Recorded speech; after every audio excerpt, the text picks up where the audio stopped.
임시정부의 흔적을 좀 살펴보려고 하는데요. 요즘 그 산티아고 순례길처럼 고난의 임정의 길을 둘러보는 청년들이 많이 늘어났다고 해요. 그 여정이 약 6,000km 정도가 된다고 하는데 임정이 탄생한 상해부터 바로 충칭까지의 거리라고 합니다. 두 분은 대부분 다녀오셨을 것 같아요. 김동훈 작가님은 어디 다녀오셨어요? 저는 상해에서 시작해서 중간에 한 두 군데 정도는 못 가고 네. 창사부터 해서 충칭까지 이렇게 다녀봤어요. 그러면 가장 중요했던 처음과 마지막에 네. 다녀오셨네요. 네. 제가 가장 기억에 남는 곳은 그 충칭에 있는 화상산 한인묘지터라고 있거든요. 근데 이제 임정에 이제 중국 생활이 길어졌기 때문에 거기서 돌아가신 분들이 있었을 거 아니에요. 근데 충칭에서 돌아가신 분들이 이제 묻혔던 그 묘지터인데 그 김구 선생의 어머니 광락원 여사님도 이제 거기 묻히셨고 그 김구 선생님 첫 번째 아들인 김인 선생님도 거기 묻히셨어요. 근데 김인 선생님 얘기가 참 애틋한 게 폐병을 앓으신 거예요, 충칭에서. 왜 그랬냐면 당시 충칭은 국민당 정부의 임시 수도였잖아요.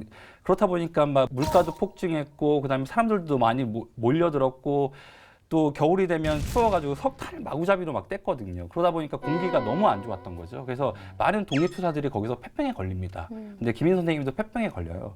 그런데 김인 선생님의 부인이 누구였냐면 안중근 의사 조카 안미생 선생님이었어요. 그래서 안미생 선생님이 이제 시아버지를 찾아가지고 김구 선생님을. 그래서 페니실린이 있으면 살릴 수 있답니다. 제발 좀 구해주세요라고 부탁을 해요. 그런데 김구 선생님이 그런 말을 하죠. 여기까지 오면서 수많은 동지들이 폐병으로 쓰러졌다. 근데 한 번도 나는 그렇게 도와준 적이 없다. 근데 어떻게 아들 살리자고 내가 페니실린을 구해주겠냐 하고 거절한단 말이에요. 그리고 결국 27살 나이에 돌아가셔요, 거기서. 그래서 묻힌 곳이 바로 화상산 한인묘지터죠. 그러니까 상해 임시정부 그리고 뭐 항저우부터 이렇게 쭉 있잖아요. 근데 그 상해가 한 곳에만 있던 게 아니에요. 그 상해 안에서도 12번을 이사를 다녔어요. 12번이나요? 12번이요. 그러니까 당시에 일제 감시도 있었고 또 추가로 당시 이제 월세를 낼 돈이 없어서 계속해서 이렇게 이사를 다녀야 되는 어떤 정말 힘든 그런 공경이 있었는데 우리가 이제 제일 유명한 장소가 그 마지막 12번째 청사가 이제 그 임시정부 마크 태극기가 딱 달려있는 바로 그곳이 12번째 청사예요. 그러니까 처음에 청사는 우리가 모릅니다. 어딘지. 그럼 지금 그 청사에는 뭔가 흔적이 남아있어요? 없습니다. 전혀 없나요? 전혀 없어요. 그래서 그나마 이제 찾았던 두 번째 청사를 갔었는데 그때 그 장소가 청사가 있던 장소가 지금 이제 의류 브랜드 매장이 네. 들어섰어요.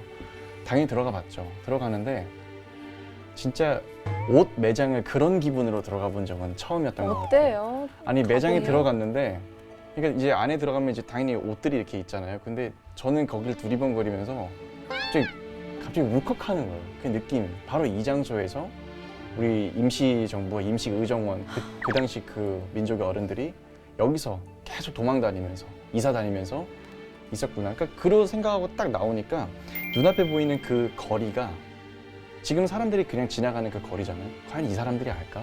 이 100년 전에 이 거리를, 이 장소를 이 대한민국의 독립운동가들이 이걸 똑같은 이 길을 걷고 있었던 그 모습이 오버랩이 되더라고요. 그래서 한동안 그냥 되게 그 거리를 바라보고 있던 기억이 나요. 국외에 있는 독립운동 사적지는 대한민국 정부가 권한이 없기 때문에 그 아까 말씀드렸던 상해 첫 번째 청사가 있을 것으로 추정되는 그 김신부로라는 지역과 두 번째 그 아까 말했던 H장이 있던 그 중간 어딘가에 첫 번째 청사가 있거든요. 근데 어딘지 몰라요. 그렇다면 그 터 어딘가에 이 곳이 대한민국 임시정부의 첫 번째 청사가 있던 곳이라는 그런 표지석이 있으면 하는 바람이 거기 가면 느껴져요. 정말 그게 그런 게 많아요. 그러니까 가는 곳마다 어딘가는 희미하게 남아있거나 아예 멸실돼서 없거나 이런 것들이 너무 많아서 좀 안타까움을 많이 느낍니다. 근데 이제 상해에서 자주 옮겨 다닐 수밖에 없었던 게 말씀처럼 어려웠다고 했잖아요. 근데 그때 이제 광락원 여사가 그 어렸던 김인 첫 번째 아들을 등에 메고 중국인들이 이렇게 배추 다듬다가 버린 그 배춧잎을 주스러 다녀요. 먹을 게 없어서.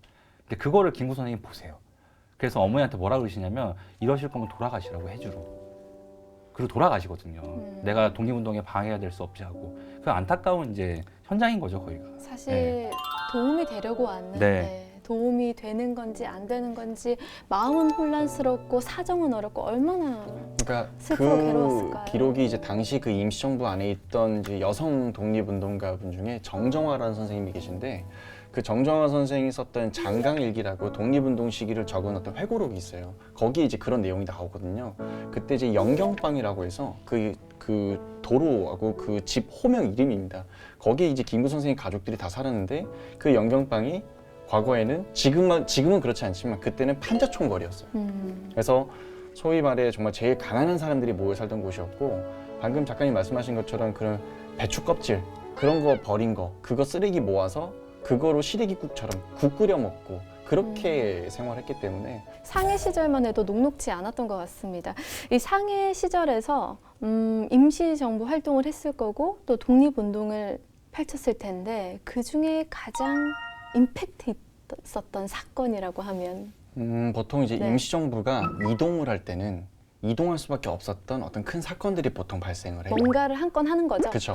그래서 이 상해 임시정부가 그 임시정부 전체 기간 동안 가장 오랜 시간 이제 상해에 있었는데 이 상해에서 이동할 때 1932년도죠. 그때 이제 엄청난 천지가 개벽할 사건이 발생을 하죠. 홍구공원에서 한인애국단원이었던 윤봉길 의사가 수통폭탄을 던져서 당시 이제 상하이 어떤 그 승전 기념식과 또 일왕의 어떤 생일 여러 가지 어떤 좋은 의미는 다 갖다 붙였던 그 특정 날 원래는 4월 30일이었어요. 근데 그 4월 30일이 뭐였냐면 당시에 이제 중국 만주국부터 해서 여러 가지 상하이 사변 다 이런 것들이 막 일어나니까 중국이 국제사회에 SOS를 이제 보내게 되거든요. 그래서 영국, 프랑스, 독일, 미국 이런 곳에서 정전 협의를 하자. 그래서 정전 협정을 원래 4월 30일 날 하기로 해요. 근데 그 하루 전날 예행 연습할 때 그때 윤 이사가 수통을 던져버린 거예요.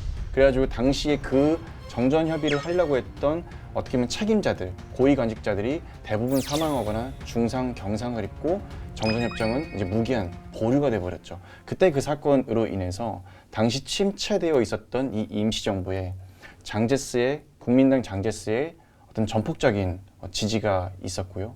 그때부터 다시 한번 이민정의 어떤 제2의 어떤 전성기 이런 것들이 오게 됩니다. 그러면서 그 전까지 조금 나뉘었던 좌와 우의 독립운동가들이 또 힘을 합치게 되고 민족 어떻게 보면 유일당 운동이라든지 좌우 합작 운동이라든지 이런 것들이 또 본격적으로 일어났던 시기예요. 장제스 얘기가 나왔으니까 이제 윤봉길 이거 바로 이제 직후에 장제스가 어떻게 평을 했냐면 중국의 100만 대군도 못한 일을 조선인 청년 하나가 해냈다고 극찬을 하거든요.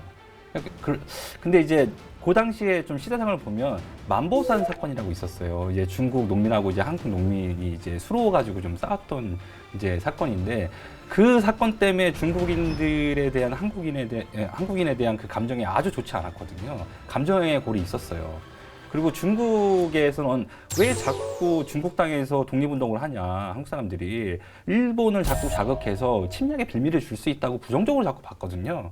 근데 이제 윤봉길 의사의 의거로 그런 것들을 완전히 불식시켜버린 거죠. 완전히 분위기를 바꿔버린 거예요. 이 장제스 이분에 대한 얘기를 조금 살펴보니까요. 또 김구 선생님을 많이 도와줬다는 이야기가 있더라고요. 네, 장제스 얘기가 나왔으니까 좀 더 해볼까요? 네. 그 혹시 그거 아세요? 우리나라에서 이뤄진 첫 번째 정상회담이 언제 누구였는지? 첫 번째 정상회담?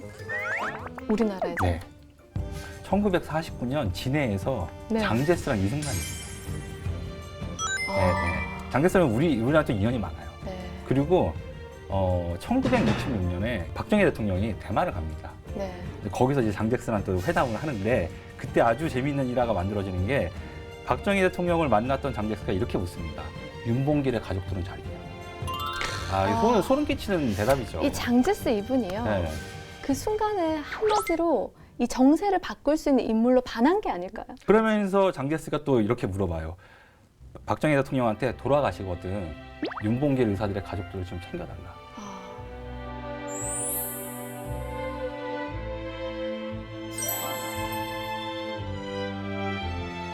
감동적인 순간이 또 있죠. 그 윤봉길 의사 의거일 날 윤봉길 의사만 거기를 간 게 아니에요. 다른 독립투사들이 그 똑같은 로고를 준비를 했었어요. 근데 그분들이 근데 그 행사장에 못 들어갔었을 뿐이죠. 근데 예. 근데 밖에서 이제 빵 하는 소리를 듣고 아 내가 아니고 다른 사람이 했나 보다. 했구나. 예, 그렇게 이제 말씀하셨다 그러더라고요. 사실 역사에는 기록이 안 되어 있지만 당시 이봉창 의사 그리고 윤봉길 의사가 다 한인 애국단 소속이었거든요. 근데 이 한인 애국단은 임시정부 산하에 있었지만 완전히 의열투쟁 계열, 무력투쟁 계열의 단체였어요.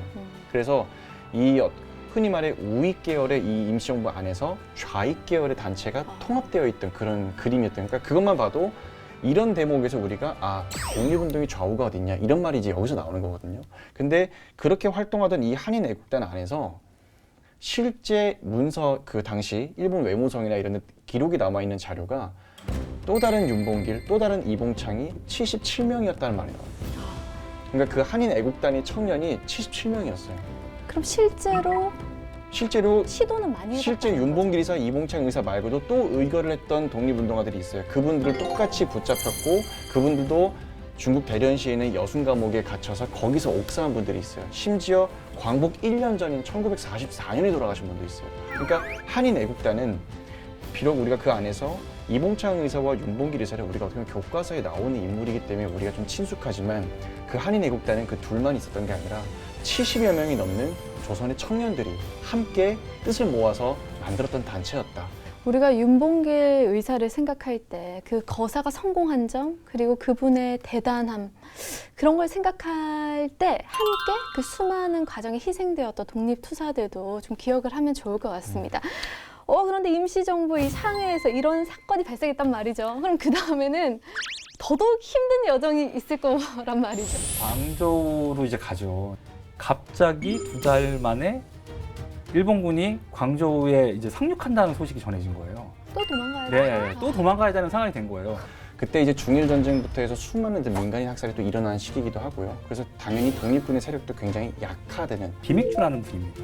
근데 이분이 그 애니깽밭에서 일하신 분들 중에 가장 먼저 경제적으로 성공하신 분이거든요. 김종린 선생 같은 경우는 캘리포니아 쪽에서 이제 비행학교를 설립하는데 굉장히 큰 기여를 하세요. 이때 같이 만든 분이 공군의 아버지라 불리는 노백린 장군이 있어요.